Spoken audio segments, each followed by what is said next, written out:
And we are live. Welcome to this special Saturday edition of the Funvee Tailgate presented by Thunderblog Sports. I, of course, am the G-Man, Jordy Cannell, here with me as always. My man with his new wireless headphones that look like he's straight up just on the spot, or I guess on location. I'm screwing this up. Matty D, what's up? It's all right. You're good. You're good, G. I'm doing fantastic. This is like one of the most difficult, trying weeks of the year, right? Between Christmas and New Year's. There's so much stuff going on. It's a wild time, but I mean, we're locked into the middle of some of the best football you're going to find. And I mean, we're live on the air and we're watching I'm live watching football games. I got Louisville, Mississippi State, number 20 Memphis taking on Iowa State. We got great games already rocking and rolling here. A full day of college football ahead. And it's really only getting better. I mean, today, then tomorrow you got week 17 in the NFL. So some interesting storylines, not the most trying week of the football season, but still fun. And then the playoffs on Monday, which are going to be great. I can't wait. This might be the most difficult. We're going to get into it, but this might be the most difficult college football playoff for me to really break down who's going to win. Yeah. There's such strong teams in the field this year that it's incredible. So yeah, I would agree with that. Yeah, I thought it was funny. Great time here. I thought it was funny too. I have a number of friends that are Ohio State fans, and they were all on Twitter last night after they crushed is a fair term to use USC in the Cotton Bowl 24-7.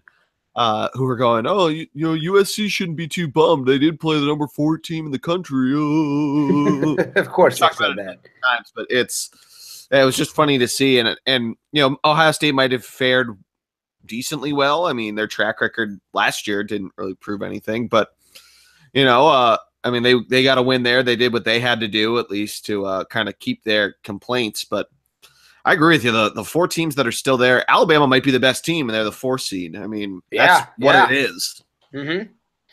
It's going to be a crazy 2 games. I mean, also, there's already been some crazy games, but I know we're going to dive into some games that are happening. But I did want to point out one of my favorite games I caught was that wild game last night, Texas A&M. Wake Forest. You see any of that game last night?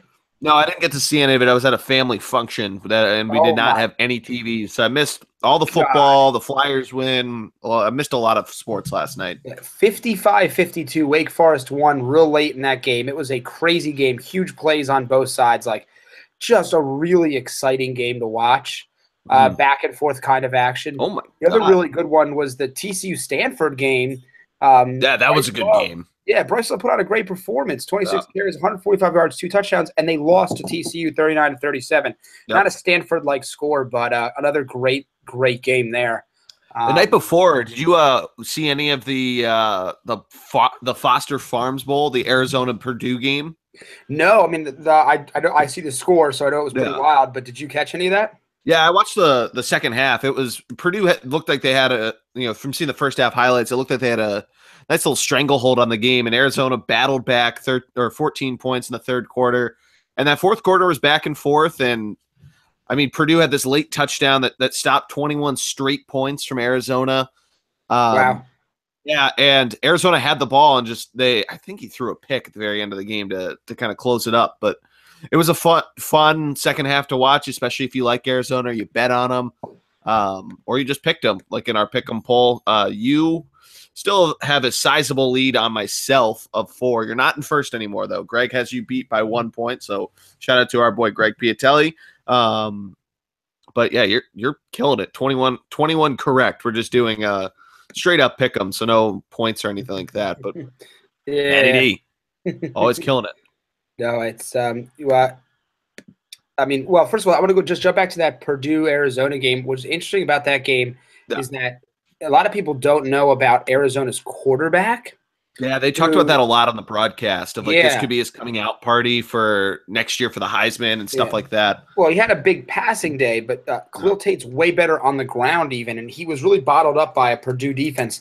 I'm pretty yeah, impressed with Purdue's defensive performance against him. 20 carries, only 58 yards. This is a guy who has I believe, a couple 200-yard rushing days as a yeah. quarterback under his belt. So definitely good work by a Purdue team that, pretty not a bad season for the Boilermakers as they, try to catch magic in a bottle one of these years. So Yeah. I was very impressed with No, Purdue's yeah. defensive performance. Just eyeing up the box score. Very well done. Yeah, they played pretty well. One guy, kind of bringing up our quarterback talk from last week that we didn't really talk about. I wrote a little bit on the blog post about him, saying that it might be a potential showcase in another game from that night. Drew Lock in the Texas Bowl for Yeah. he's the Missouri quarterback. He didn't have the best night, but I mean, who knows? He's a kind of this dark horse second, third round guy. I saw some highlights. He looked okay, but that could have been a big hype train game if he fared well. Mm-hmm. No, that's what I mean. He was a guy that there's some grumblings about him like kind of rising up on draft boards too. Yeah. I'm with you. I don't think he had the best game, but there's discussions on that about how he did. Yeah, I mean, he's 6'4", he's like 230 pounds. I mean, he's got the build, he's got a good arm. We'll see what happens. Mm-hmm, mm-hmm. Oh. Yeah, I mean, like I said, there's a couple of these other guys flying under the radar. He's one of them because Missouri really didn't have I mean, they didn't have a bad season because they were in a bowl game, but they didn't have a great season. I mean, they've never really been a powerhouse, but I guess there's been a few years where they've had some decent teams. Yeah, they've had a decent run since they got to the SEC. I think they made it immediately to the SEC championship their first year, and then they haven't really been great since then. Mm-hmm. No, they've had some struggles without a doubt. Yeah. One thing I found that's funny about all the different results are when they show the conference records. As the I'm not sure if the SEC's won a bowl game yet, which I find to be pretty funny. Wow, I didn't even know that. You're right. Well, Texas A&M lost. Yeah, Missouri lost. Kentucky lost. Missouri. We just talked about Missouri, obviously. Yeah. Let's see. Nope, not SEC. Well, you add it up. I mean, I'm looking. I'm not finding anybody. Well.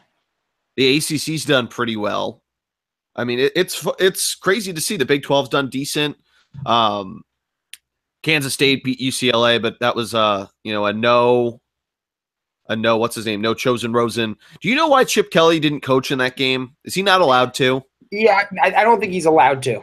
Yeah, that's what I thought. He has to wait essentially a certain amount of time. Yeah, that's kind of what I thought when I was watching it, thinking like he's under contract for the 2018 season and it's not 2018 yet.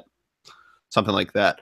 But yeah, the conference records, it is, kind of bogus whenever they show that because there's a lot of repeats in terms of conference versus conference. And I'm not just talking about like, the randomness of the college football playoff, but there's a lot of bowl games that get set up as like Big Ten SEC or ACC SEC. There's like 4 of those.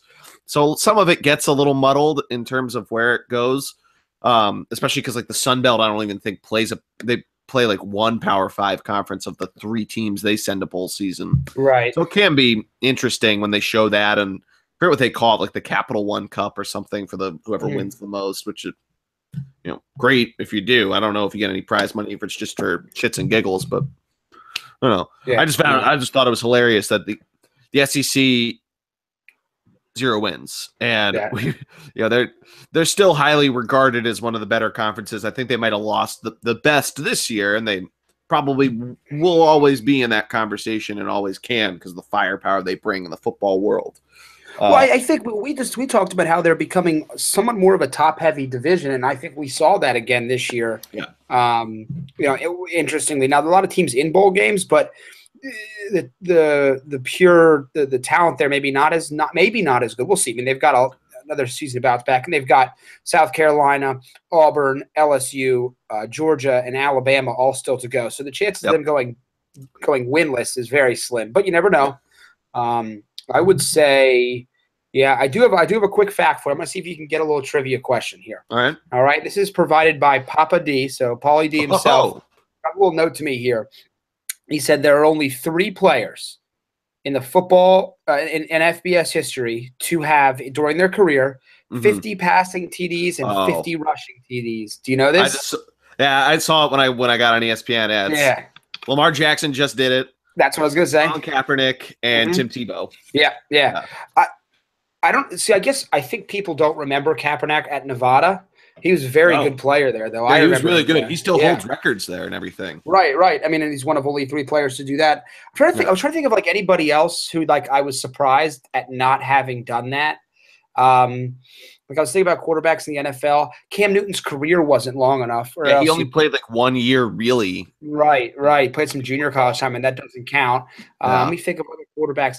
Yeah, Michael Vick wasn't in the. I don't know if he was there Marcus long Mariota enough. is the only other one that I'm a little surprised that didn't do it. Ooh, I am surprised with Yeah. Mariota. But he see, I mean, we think of him as a running guy, but man, he passed for a heck of a lot Yeah. of touchdowns. So I think he probably and that offense under Chip Kelly was really a running offense with their backs, you know. Yeah. Jonathan Stewart, well, then Royce Freeman's there this year, but some other guys. So there's got to be somebody we're missing here. That's got to be close. I'd love to know if anybody's like a 1 or 2 touchdowns away. Michael Vick, was Michael Vick close? See, that's what I thought, but I don't know. Like that just Yeah. trying to think. There's I got feel to be a he played quarterback. 4 years in college. Yeah, yeah. You think Jalen Hurts would get there, but he doesn't run enough because of their backfield. Yeah. Oh, you know who surprised me? Deshaun Watson. Oh yeah, good call. But I think we pigeonholed him as a running quarterback. He's really not. He's a good pocket passer. Right. He's a really good pocket passer. I think maybe he has a lot of touchdown throws, and we just assume, that he's a good running quarterback because he is athletic and he can run, but he's really not a superstar running quarterback in that regard. So there was a guy that I think probably would surprise people that wasn't one. I'm trying to think. There's got to be some other team that's got to be close. But either way, I mean, cool stat for Lamar Jackson to add his name to. That's pretty cool. pretty neat there. So without a doubt. Well, I'm glad you nailed that right away. No hesitation. I love it. I love it. That's why. Oh, I got you. Truth in the knowledge here, kicking it. I like it. Yeah. That's why we got it. I mean, but let's get right to it with the playoff games.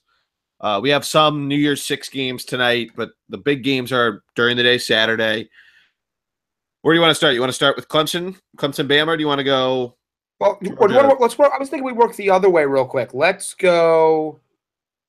Let's just go with the non-playoff games first. The non-playoff games, yeah. Mm-hmm. On New Year's. Yeah, let's go with the New Year's non-playoffs. Let's start with the only matchup between non-ranked opponents. Period. Like they don't have any ranked opponents here at all. Michigan, South Carolina. Yep. Both 8-4. Playing down in Tampa, probably going to rain. I think Michigan underachieved. South Carolina overachieved this year. They had a much better season than I think anyone expected for them. What are your thoughts here? There's no line posted on ESPN. I'm not seeing that either. Yeah. I mean, it's going to be an interesting game. South Carolina's got a pretty good quarterback. I need to look at what their defense is like. So that really kind of comes down to it because, I mean, that's been the story of Michigan all year. Great defense. Really subpar offense. Right. So, I mean, that'll be, for Michigan to do well, they need to get a decent day out of their offense and just a normal, run-of-the-mill Michigan defense day, and you might be able to hold them up. I wouldn't expect it to be too high-scoring because of the rain. Fun fact, this is the exact same matchup as the Jadeveon Clowney hit from 4 years ago in the same exact bowl. Yes, you're right. I was about to bring up the Clowney hit on. Yeah. Who was the guy he hit? Somebody Smith. Wasn't Devian Smith, was it? No, Devian was last year. Vincent Smith, I think his name was. Man, still a hit. Yeah. Well, here's what I know. South Carolina just fired their offensive coordinator right before this bowl game. I don't like that. I don't like that at all. It was a weird firing because Kurt Roper, excuse me. He was a candidate for head coaching jobs. But they finished 102nd in scoring in FBS. My concern is what yours is, though. They're tied for 26 in terms of points against at 20.8 points a game. So not elite, but when you say the word 26, there's hundreds of teams. So I think, I think that's not that bad. So, but I don't like that concern. So I'm definitely saying Michigan takes it here due to the lack of the continuity, calling offensive plays here with the offensive coordinator going. Yeah. So I'm taking Michigan in this game without a doubt. But I think the rest of the SEC should take notice because Will Muschamp is doing some good things in South Carolina. No, no, he's definitely a great coach and he's done a great job since coming over there. What is this his second year, right? I believe, so. Yeah, second year. Yep. Yeah. Mm-hmm. Yeah, he's done a great job After bringing them Florida, around. And, right. I mean, really, you'll have to see. I mean, seeing how they go from there is going to be interesting. I mean, we talk about the SEC East all the time, and it'll be fun to watch him develop that program more. But let's absolutely.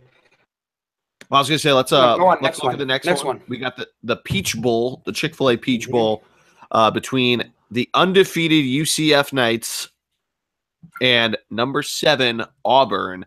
It seems like this should be pretty straightforward, but do you have any reverse of the 9.5 point dogs on how they could stay undefeated? I want UCF here real bad. The problem is that Kerryon Johnson, the really great running back for Auburn, appears to be 100% healthy. So, no, I don't think they've got a shot. But this is the kind of game where, I mean, if they're going to do it, you get the little Boise State magic. The UCF's a pretty good football team. But, no, I think Auburn kind of goes ahead and smokes them here pretty good and lays the lick there on this. Yeah, I mean, they let up on average per game 312 yards for defense and only 17.3 points a game.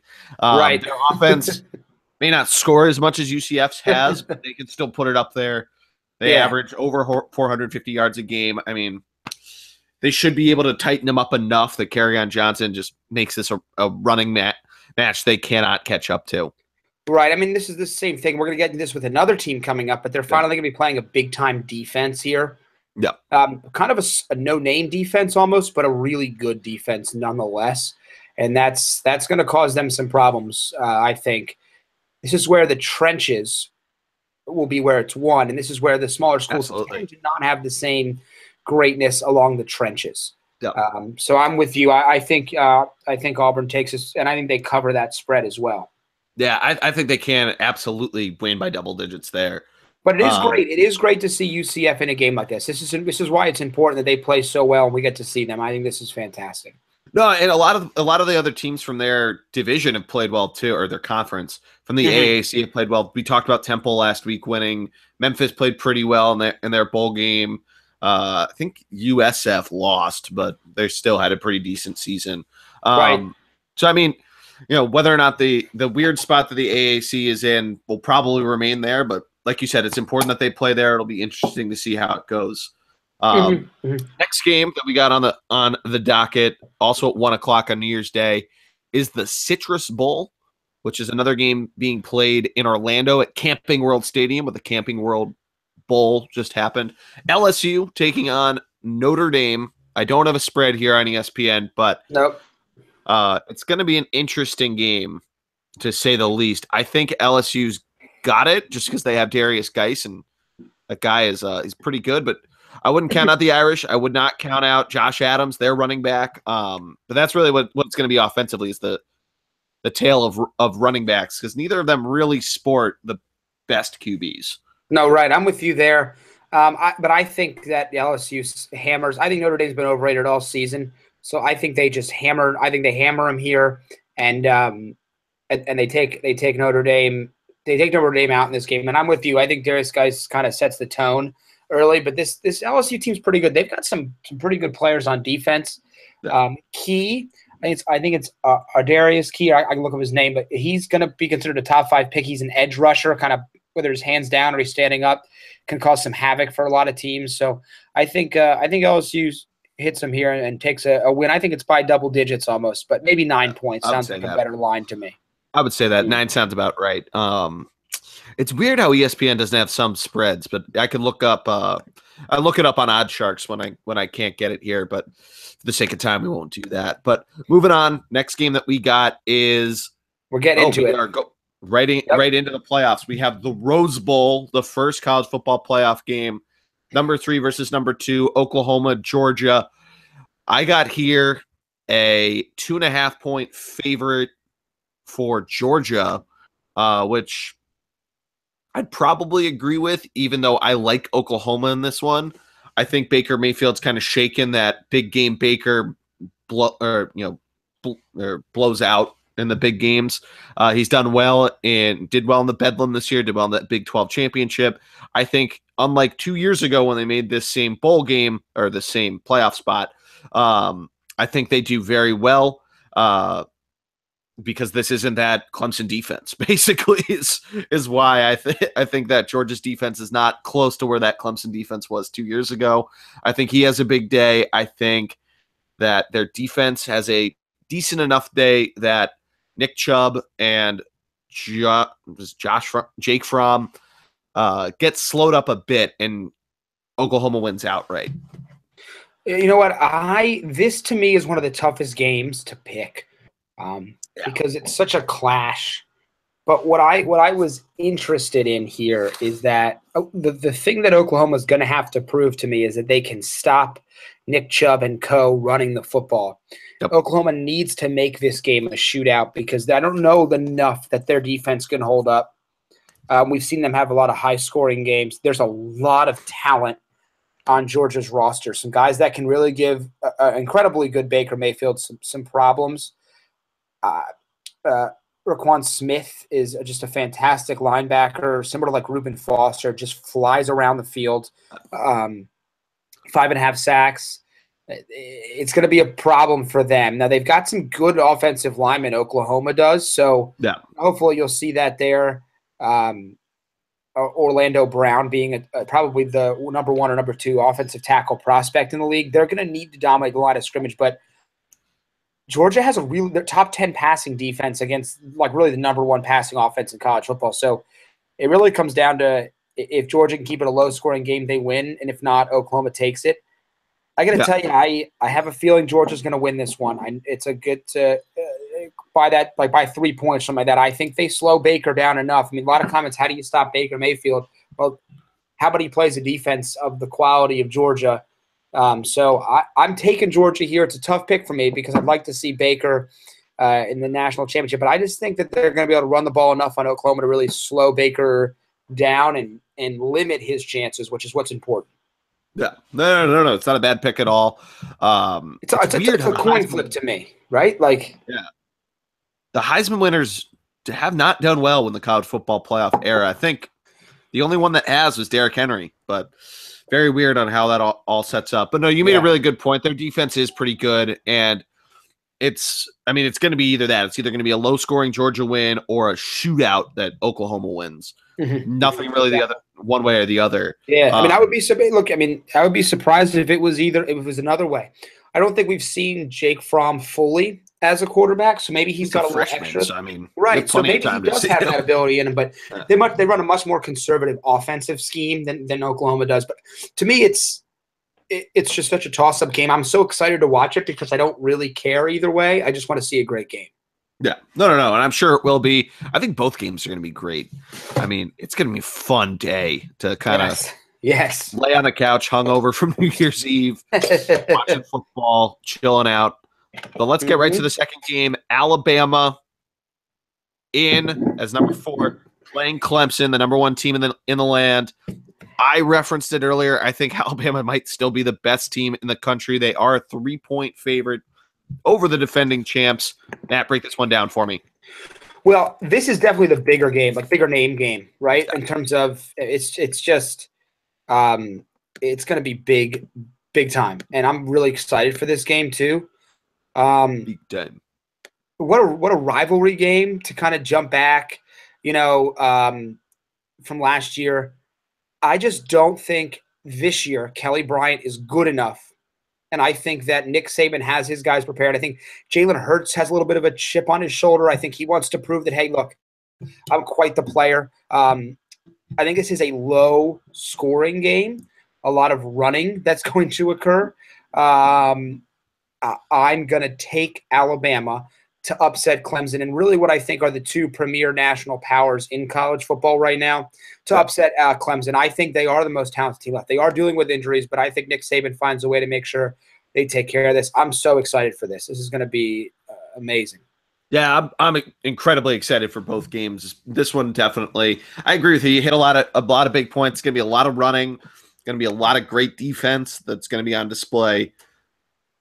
And I agree with you. I think Alabama takes this one. I'd say they cover that. I mean, it's only 3 points, so it's fairly easy to do. I'd say they win by a touchdown. Right. It'd be nice to see Clemson get back into the national championship again, but I mean, this team is good, and they're coming off that kind of shitty loss to Auburn. Yeah, I mean, yeah. they got something to prove. You're right. Jalen Hurts is a chip on his shoulder that he needs to clear himself of. No, absolutely. I think that if you're a draft nut like myself, this game's fascinating. Yeah. There are so many good, a lot of prospects. Right. Like there's so many guys that are just going to be, it's going to be incredible in that regard, defensively, all over the field. I mean, I think the one guy to definitely pay attention to, Mika Fitzpatrick is a safety corner, slot corner guy for Alabama. People consider him the most complete player in college football. He's going to be the number one pick off the board in terms of a defensive backfield guy. But they've got pass rushers. Clemson has one of the best defensive lines in football. These two teams are loaded on defense. I think the over-under, I would take the under. I think they're going to smash each other. Both coaches are so skilled, too. I think they're going to keep this game low. And neither team has an elite passing game, although Alabama has Calvin Ridley. I don't think enough guys know about Calvin Ridley, probably the top 3 in terms of NFL draft prospects. Really complete receiver that runs really nice routes, guy that can break a game open pretty quick. So watch out for Calvin. I'm a big fan of his, and I think he's going to have a pretty nice night. All right. No, great take there. I love when you get all draft nut. I can't help myself. I love him. I need more players out. I'm trying to figure who the Eagles are going to get next. That's where my mind goes. Calvin Ridley would be a great fit across from Alshon Jeffrey. I'm just saying. Doug, Howie, Jeffrey, you make it happen. Carson will be a happy man. He'll hopefully happy and healthy. But that's probably a great transition over to the NFL. Before we do that, you still have 1 week left to sign up for Sports Geek Fantasy, our sponsor, our first sponsor, so it'll always feel great talking about them.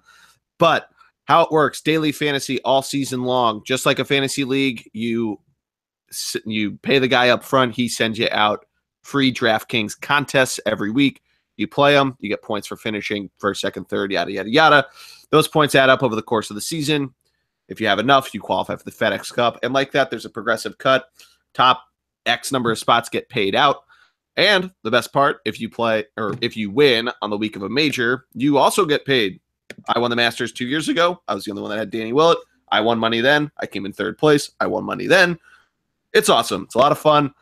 Again, sportsgeekfantasy.com/PGA is where you need to go.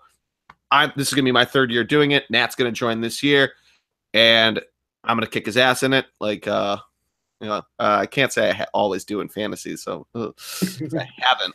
I have a good year this year, so I can't even speak either. But anyway, join again, sportsgeekfantasy.com/PGA. Go join. NFL though, the Eagles have the home field. I guess we can say that.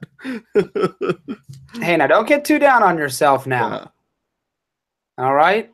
I'm not down. I'm not jumping ship. Don't worry. I'm still going to watch this. I'm going to have a heart attack for the next couple of weeks. Oh, it's going to be great. It's going to be a prolonged just death. What's going to happen? Good. Well, look, a lot of the things have been a lot of the playoff positions have been taken care of, but a lot of teams, obviously, as we're about to talk about, this is like one of the biggest weeks of the year for so many teams.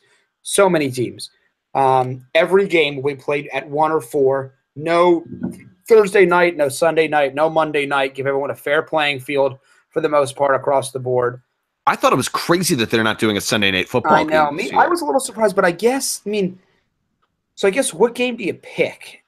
Yeah, that's probably part of it. Like Titans, Jaguars, not sure. I mean, I know it's important, but it's more important for the Titans than the Jaguars. Maybe the Panthers, Falcons would have been a game you pick, or you just do Eagles, Cowboys because of the name recognition there. But I just don't think they thought there was a good enough game that made sense. Could you imagine an Eagles Cowboys game on New Year's Eve? That would be incredible. That would be.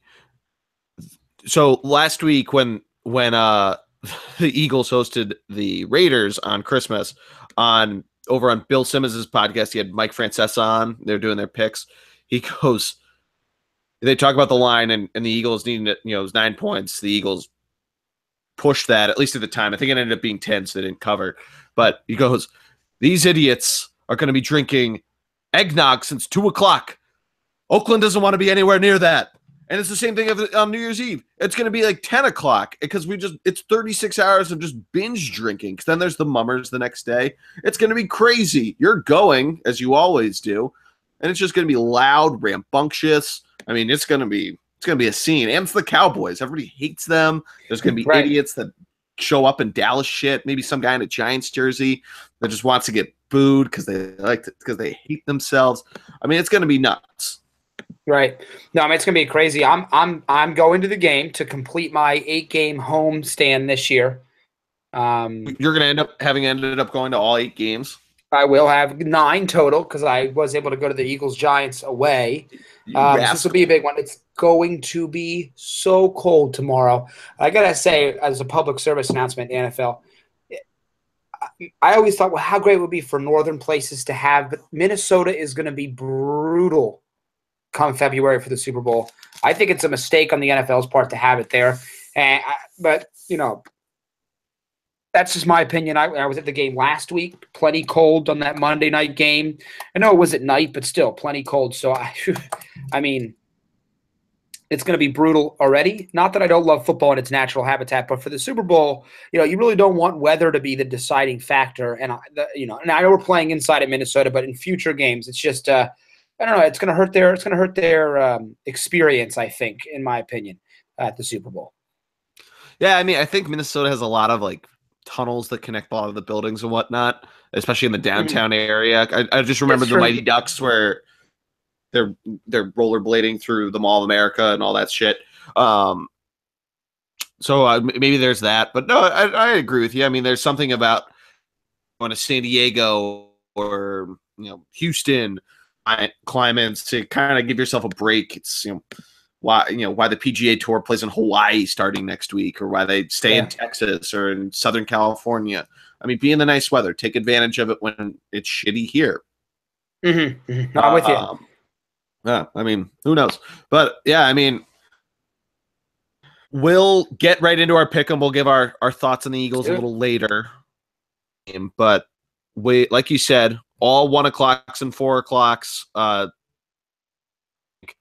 1 o'clock games are all teams that are in an East, South, or North division. And then 4 o'clock games are just both the 2 NFC West and the 2 AFC West games. Oh, cool. That's good work by them. Yeah. So it'll be interesting on how it all goes. We'll start with, I guess, North, I guess, is the first one that I have here. I have Packers game, 1 o'clock Sunday. Detroit is a 7-point favorite going in. Looking at the playoff scenarios for the Lions, they are out of playoff contention. So, we'll see who plays. We'll see what happens here. But, I mean,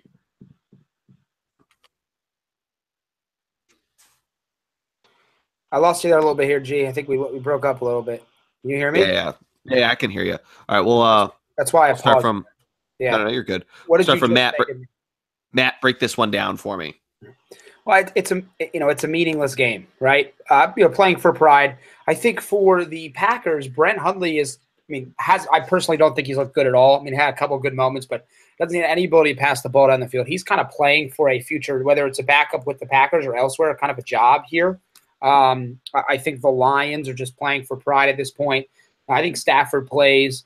But other than that, it's one of those games where, to be honest, I love football. I might not even watch a lot of this one. Not one I'm going to be tuning into too much. I think both teams are set up for next year, though, assuming Rodgers is fully healthy, which everyone expects. And I think the Lions showed a lot of promise this year. So both teams are set up for next year to be contenders.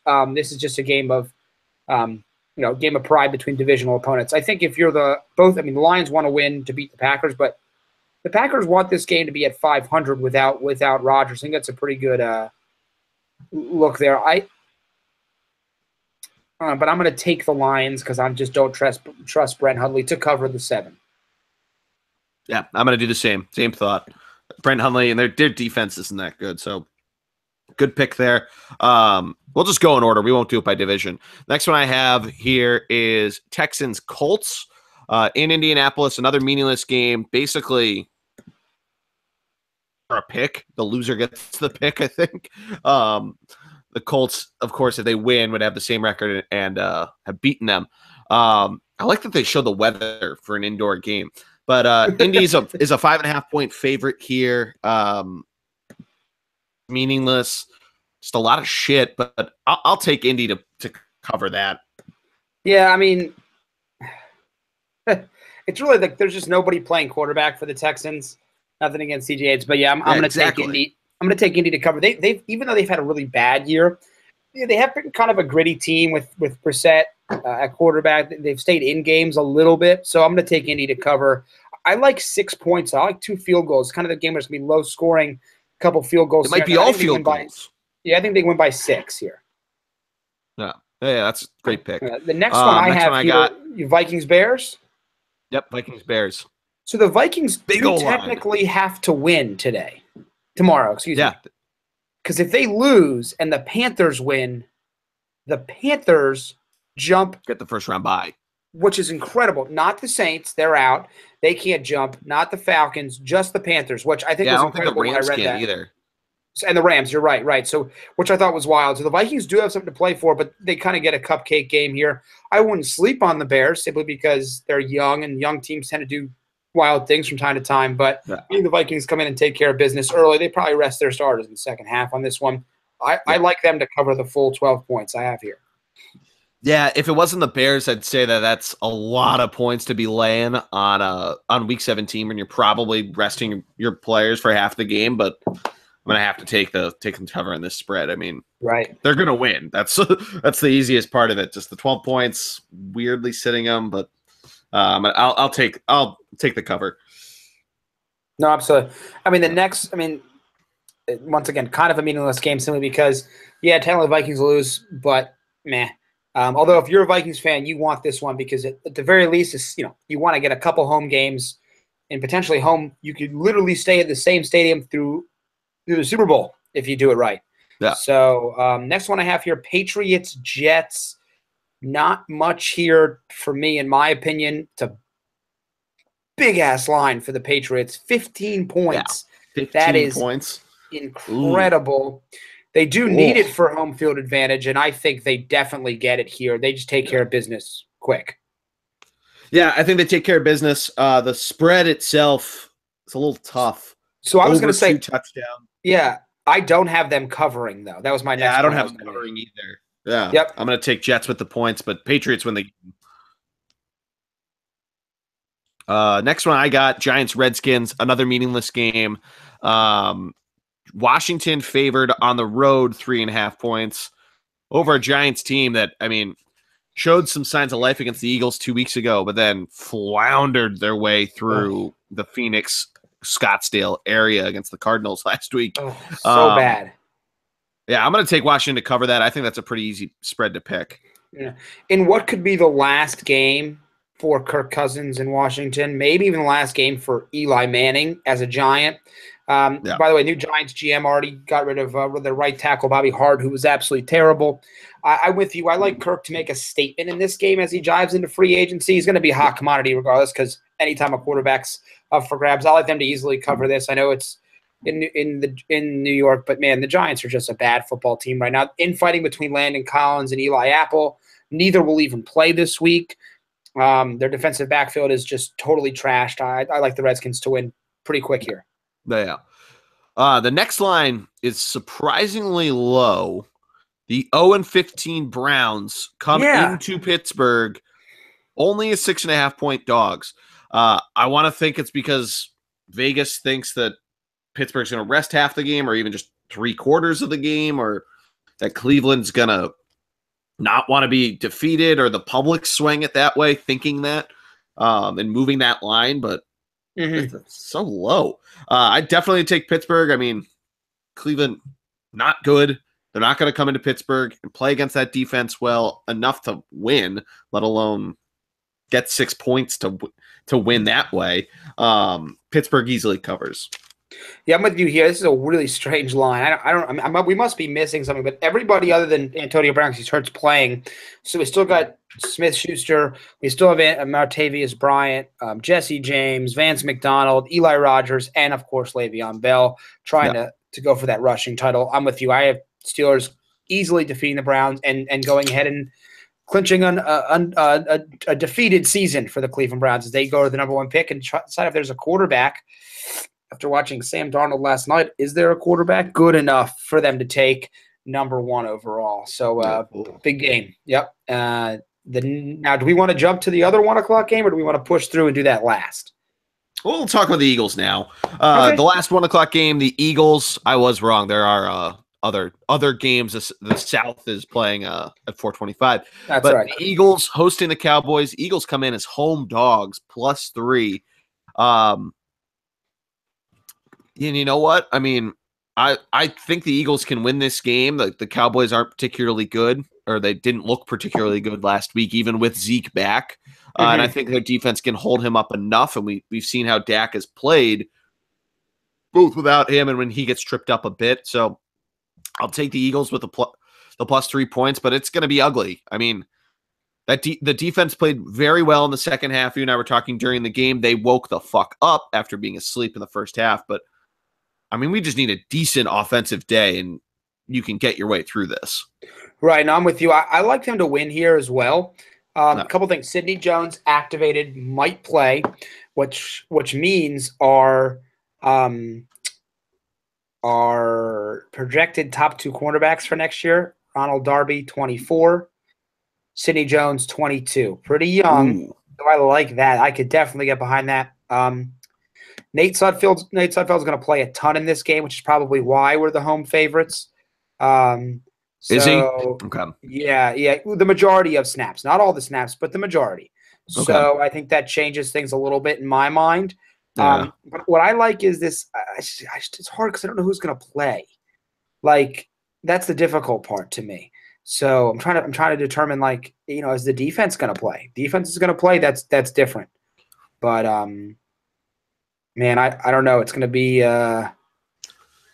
it's a tough one. I hate to do this because I'm going to the game, and I just want the Eagles to win. I want them to shut down Elliott. Oh, come on. I'm going with the Birds to finish the year undefeated. There it is. Okay, we shut Ezekiel Elliott down. He needs 120 yards for 1,000. We don't give him that pleasure. Our great run defense continues, and they have nothing to play for. So we take him at home, in front of the home crowd, to finish off a 14-2 magical year, regardless of my boys' injuries. We go ahead and take care of our business. So I like it. I'm going Birds. Birds. Stroking that beard. Go Birds. You really love stroking that beard. I was just I kind of forgot about the whole that the game's entirely meaningless. I kind of just had it in my mind. They played so shitty that they have to play to not just fall into mediocrity with a 2-week break. But yeah, I mean, I think we'll kind of see how this game goes. Reassess from there is basically how you have to take it. But go Birds. We'll see how it goes. On to the 4:25 slate. We do go to the NFC South, one of the bigger games. This has got to be the Joe Buck game. 4:25 on Fox. The Panthers and the Falcons. The Falcons. No, they could play a little spoiler to Carolina and give themselves. They'd still be the 6th seed with a win, but they do need to win. They'd blow, like you were saying, Carolina's chance of the division title. And yeah, I mean, what's the line here? I'm sorry, I flipped away from it. I have Atlanta 3.5. Both running backs should be active for them, right? Yeah, both Coleman and Freeman will both play. Both Coleman and Freeman, yeah. I like that. I'm going to take Atlanta here at home. They play very well, despite what their record shows, in the Mercedes-Benz Stadium. So I'm going to take the Falcons.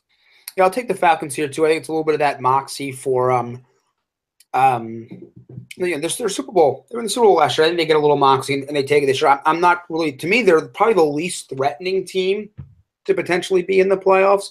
In my personal opinion, I don't like their defense. I think their offense is missing that magic from last year, but I think they sneak into the playoffs here and they do deny Carolina that really nice potential division title and potential number 2 seed, although we both don't think that's going to happen. So I like the Falcons to win in this one. Yeah. All right, next one I got is Chiefs at Broncos. The Chiefs meaningless. Yeah, Chiefs come in as a dog because it's meaningless. Broncos are a 4.5-point favorite. I mean, Kansas City. I'm excited for this game, though. Let me tell you why. Okay. Patrick Mahomes is going to get the start for Kansas City this week. Meaningless. They can't move. So I'm fired up to see if he has anything because Alex Smith actually has some pretty interesting advanced statistics in terms of his downfield passing.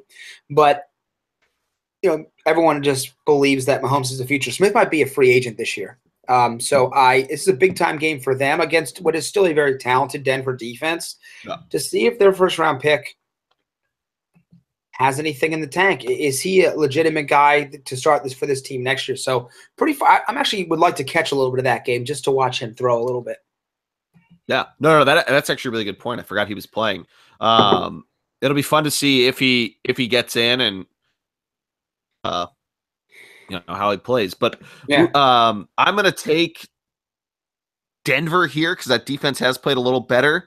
Again, though, it kind of depends on who's playing. I feel like you don't need to rest them for anything, so send them out. They want to go out with a bang on a kind of disappointing year, so I'm going to take the Broncos.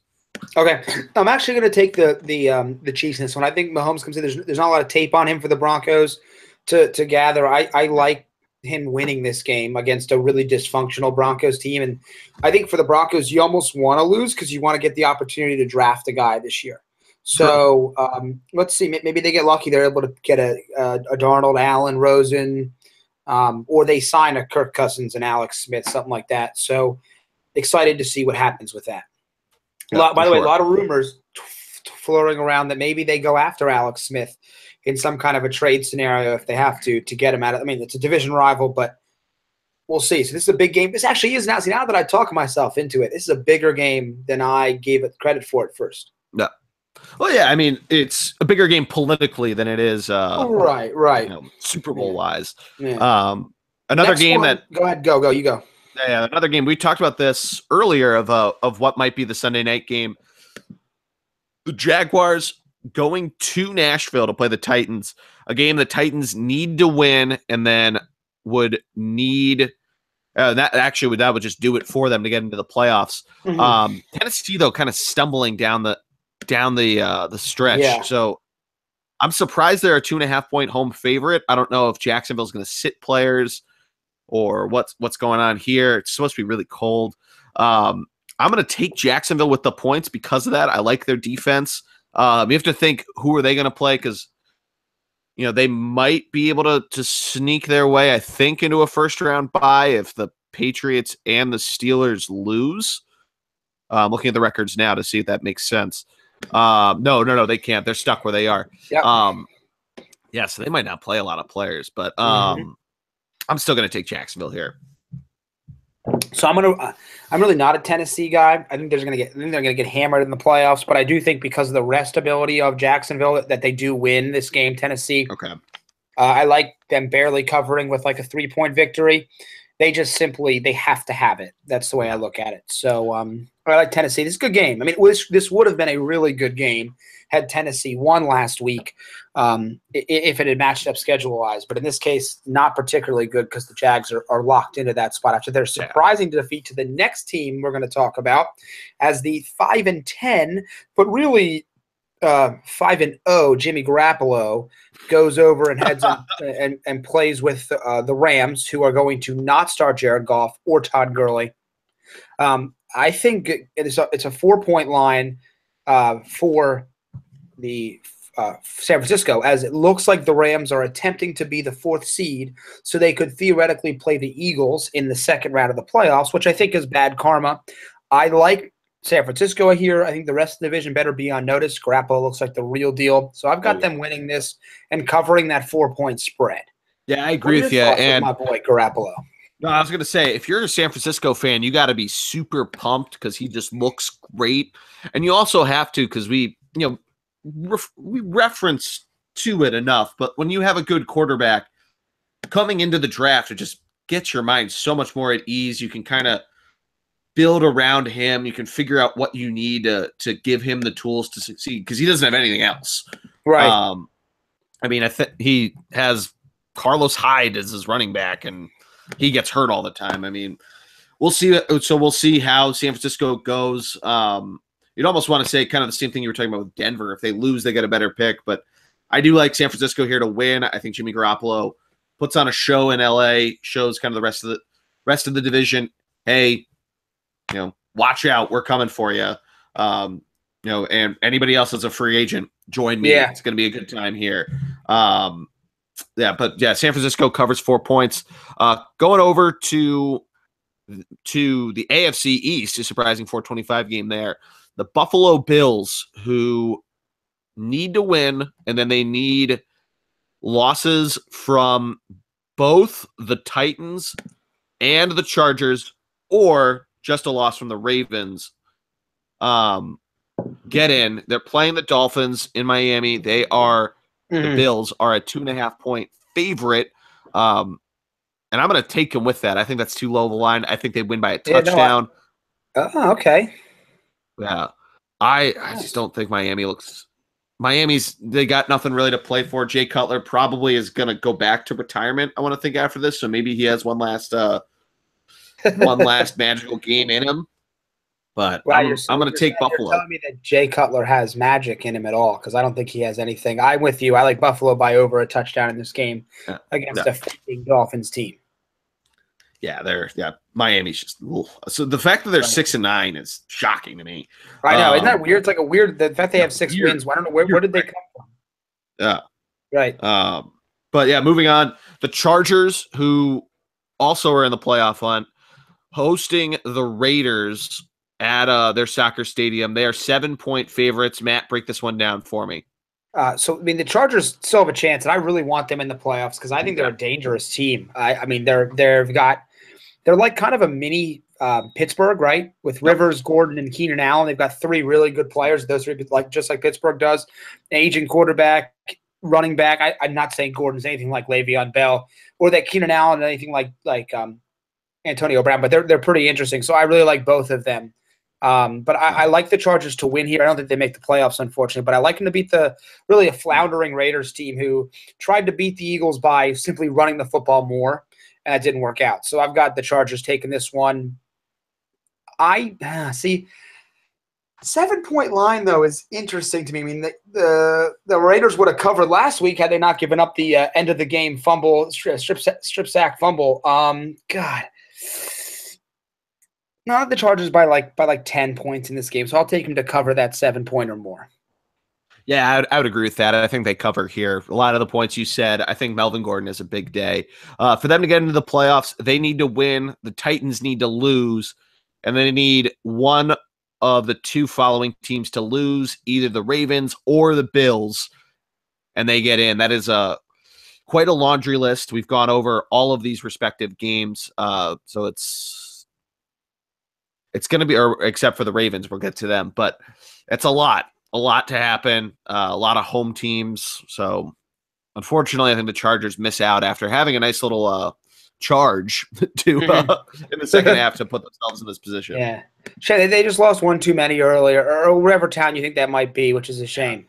So, tough break for them, but I think the future's still pretty bright, although quarterback's getting a little older, so they've got to work through that. Next one I have is an important game for one team, Seahawks-Cardinals. Seahawks at home, 8.5-point favorites over a Cardinals team with really no quarterback or running back left. Could be Larry Fitzgerald's last game. What are your thoughts on that line, that 8.5 line? You like it? Yeah, it's a lot. Arizona doesn't look good. Their defense isn't that great. So it makes you want to think like, Seattle should cover this. They do need to win, and the Falcons need to lose for them to get into the playoffs. So they're going to be playing Russell Wilson the entire time. But, I mean, we've seen some inconsistencies from him at times recently. He's been good really up until that Rams game. That's a lot of fucking points, though. Yeah. I'm going to take him to cover it. It's a divisional opponent, but it's in Seattle, so I'm going to go with it covering it as well. Yeah. And they need it more, without a doubt. So, yeah, week 17. Oh, it's just the worst. What else? So we got next The Saints or in Tampa against a Buccaneers team that, Jesus Christ, just had a terrible 2017.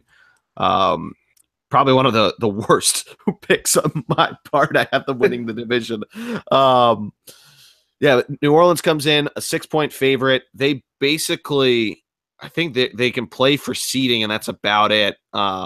They win the division. Carolina loses, they win the division. It's 6 points, so I'm going to take that, take them to cover because I think they win by a touchdown. If not more, Tampa's really not good. Right. No, I think they smoke them. Tampa Bay's. I'm surprised they're bringing back Dirk Cutter. They just announced they're welcoming him back in 2018. But if I was him, I'd leave.